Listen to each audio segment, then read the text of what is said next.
goal involvement, that's better than Sesko marginally.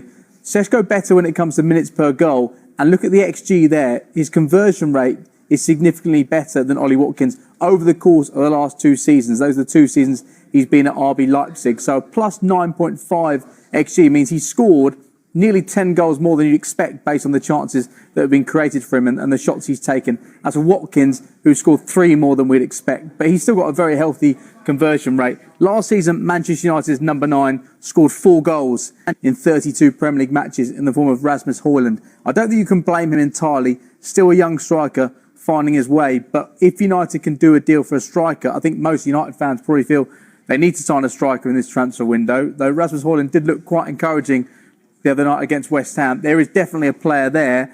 The question is, do United go for the finished product in Ollie Watkins? 30 years of age, if it costs between 40 and 60 million pounds, there's no resale value there whatsoever. Sesko, 22, still yet to hit the heights yet, but the ceiling is there. It's enormous. He's going to be one of the best strikers in Europe. Can United get him in this transfer window? They've got a number of number 10s now, haven't they? Now they've got Mbeumo and Cunha. They need someone to finish off the chances. So if they can get a striker in this transfer window, you'd think it boosts their chances of doing something good this season. He does sound like a really exciting talent, been dubbed the next Erling Haaland as well. Okay, so those are the incomings. As for outgoings at United, Luke Shaw has suggested that there are no longer any stragglers in the squad as a result of Ruben Amorim's tough approach. Well, Amorim left some big names out of the club's pre-season tour, didn't he?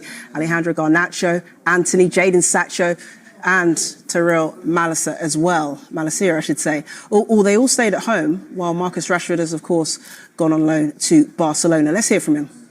There's no stragglers in this group anymore. I think everyone has to put the team first. He's made that very clear. I think, he's picking players on how he feels will be best for the team, and that's his choice. And us as players, we're fully behind him and fully behind on his ideas and what he wants to implement in his team. 2025 vai ser momento histórico para a cidade de São Paulo e para centenas de famílias. Empreendimento, uma ideia, legado. Pela primeira vez na história, clube com praia de ondas perfeitas será o palco da arquitetura da cidade mais importante do país. Beyond the Club, o maior clube com praia de ondas do mundo. Esquiar como na neve, surfar ondas perfeitas e curtir o melhor da cultura e gastronomia no mesmo dia, em único lugar. Clube completo que inaugurará uma nova era no conceito do estilo de vida.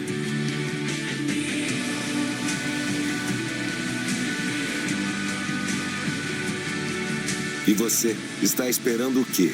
Venha fazer história com a gente.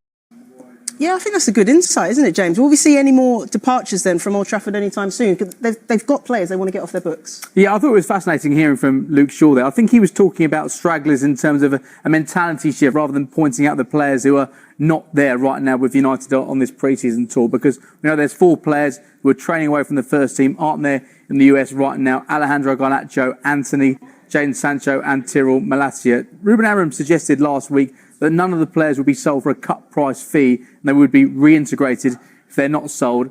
I'm not so sure that's the case. Maybe that was a negotiating strategy from Amorim. I think Garnacho is absolutely key here, because any money United make on Garnacho in this transfer window will represent pure profit, which will give them a huge amount more flexibility in this transfer window. Now, Aston Villa, they've been keen on him, but are understood to be unable to meet the asking price to buy him outright at this moment in time. Chelsea still maintaining an interest, despite the fact they signed Jamie Gittins earlier on this summer, but it remains to be seen if they act upon that. Borussia Dortmund are interested in re-signing Jadon Sancho once again. This would be the 3rd time they've signed him, but I think wages are going to be an issue here. Juventus have also held talks. Napoli may now revisit the chance to sign Jadon Sancho, having missed out on their first choice wide option. He's heading to Nottingham Forest. More on him later in the show. As for Anthony, actually I think he helped his market value somewhat at Real Betis last season. They reached the Conference League final, and Real Betis would like to bring him back, ideally this season. The issue is, I think they feel like a loan is more feasible. That's what their president has been quoted as saying. It is a case with all these players. United would love to do a permanent deal. They'd love to just get rid of these players in a polite way now, because of the wages they're on, because of the amount of money that's been spent on them. If there's a permanent way of getting rid of these players, that would be ideal. If not, you'd be looking at loans with a permanent element attached to that. Okay. I would just say, like James is explaining there, that the priority for United is to offload these players and to ideally get them on a permanent deal. And we thought that was before they could go back into the market. Now, sequence-wise, that's not necessarily the case. Manchester United, it's all about timing. If, for example, we've been talking about Benjamin Sesko, if that deal presents itself at some point in the next week or so, and they haven't sold any of these players before then, United will still feel that they can do that deal, but they will need some sort of assurance that somewhere along the line, some of these players are going to get sold. It doesn't have to be, well, I know you want to come now, Benjamin, but you're going to have to wait because we need to get rid of these players. It's a timing situation. It's a little bit like when Arsenal fans were complaining when they were actually signing players earlier on in this transfer window. Yes, Zubimendi's great. Yeah, Norgard, that's a good signing. But why aren't we signing a striker? Sometimes it's the timing. So Manchester United, ideally, yes, make the sales to bring in. Ideally, yeah, but it doesn't necessarily have to go in that order. Okay. Patience, Manchester United fans. Okay. Liverpool then. And Luis Diaz has completed his move to Bayern Munich. James, this is for a substantial amount of money for a 28-year-old. Yeah, absolutely is. And even then, I don't think Liverpool really wanted to let him go. We've been reporting on the transfer shows throughout this summer that he was not for sale, and Liverpool made that clear to Bayern Munich and to Barcelona.